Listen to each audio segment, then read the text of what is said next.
Par moins 73%. Au-delà des gros chiffres annoncés, quels impacts sociaux concrets dans nos vies à tous et à toutes, à l'échelle régionale et locale, des coupes budgétaires prévues en région Pays de la Loire. Qui es-tu et que fais-tu? Je m'appelle Loredana Lanciano, je suis comédienne, chanteuse et performeuse. Je vis à Angers, disons dans le Maine-et-Loire, depuis un certain nombre d'années. J'ai un léger accent qu'on entend très fortement. Je suis italienne, pas d'origine, je suis italienne, point. J'essaye de faire des spectacles de théâtre que je définis contemporains, mais que en France on définit plutôt comme pluridisciplinaires. Ils vont des installations spectacles à la performance. Je suis à l'intérieur d'un collectif dont je fais partie depuis presque 30 ans, qui s'appelle le groupe ZUR, Zone Utopiquement Reconstituée. Et sinon, j'ai aussi un travail parallèle, personnel, de chanteuse, auteur, compositeur, interprète. Voilà. Tout ça, c'est mon côté artiste. Après, je n'ai jamais pu être artiste sans être engagée socialement et politiquement. Donc, j'ai plusieurs casquettes. Je fais partie de la Fédération nationale des arts de la rue, son conseil d'administration.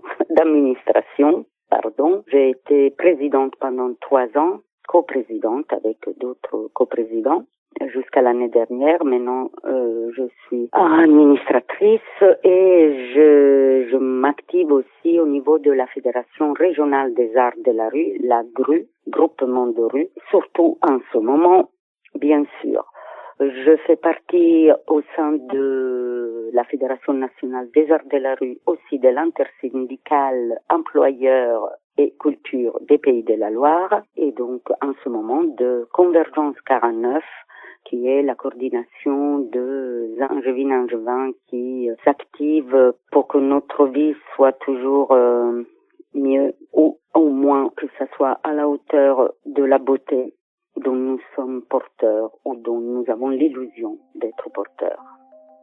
Si je te dis moins 73%, tu réponds moins 73% de spectacles, bien sûr, moins 73% de possibilités de porter ce qu'on fait, ce qu'on produit, ce qu'on exprime, la nécessité qu'on a de dire des choses plus ou moins intéressantes ou plus ou moins belles, mais dans la diversité des propositions de tous les participants à ce grand effort de rendre la vie meilleure. Donc, moins 73%, c'est moins 73% de vie, de bonheur, de bien-être.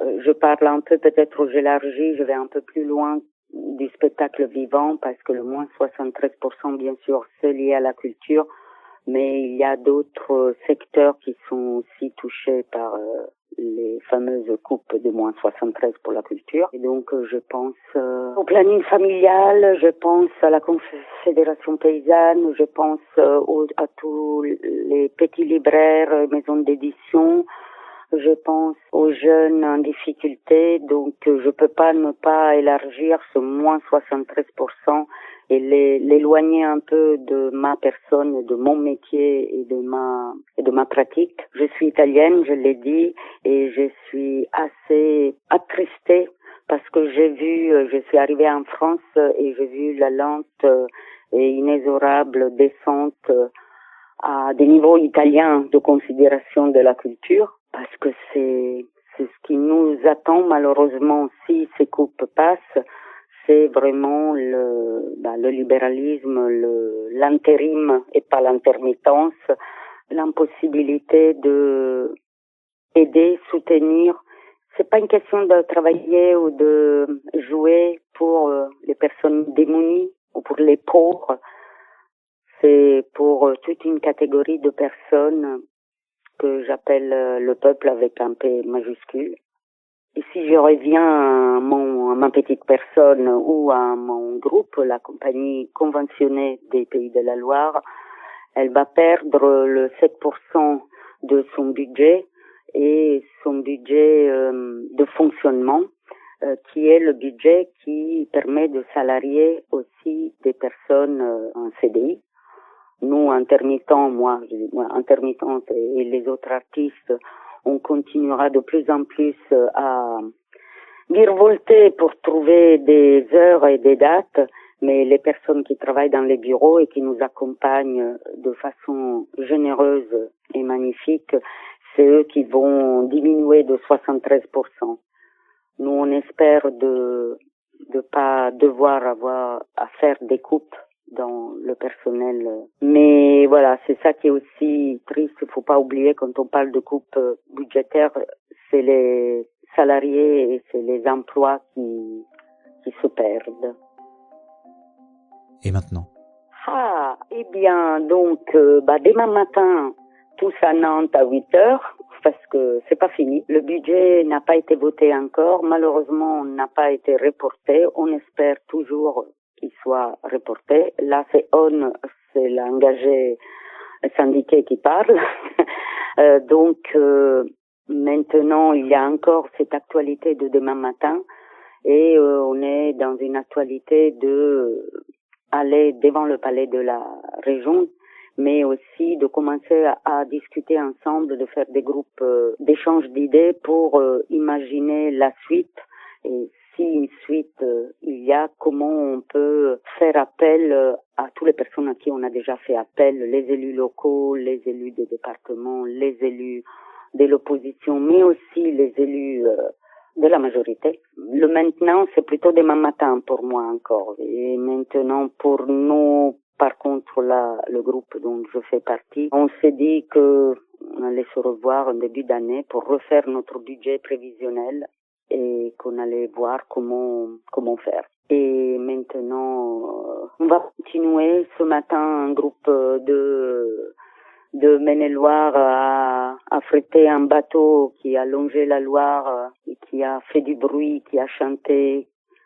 On a toujours de l'invention, on a toujours des idées, qui soient des idées pour nos spectacles, mais aussi pour rendre ces moments de lutte moins pénibles.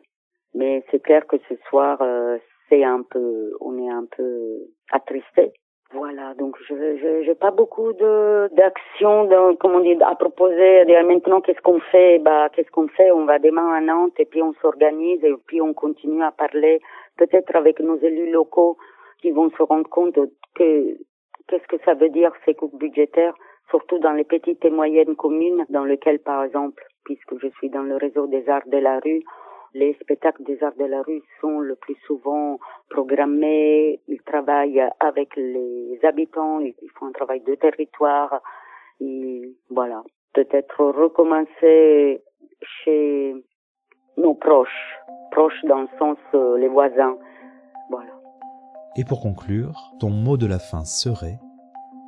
Ça fait des années que je m'oppose à mon petit niveau à l'idée de l'économie partout, de la libéralisation de tout, surtout quand il s'agit de l'éducation, de la santé et de la culture dont on parle. La culture ne peut pas se payer tout seul. L'invention du théâtre chez les Grecs était subventionnée. Le théâtre, le spectacle vivant a besoin d'être soutenu, mais aussi parce que la beauté est indispensable. Une production Parole et compagnie.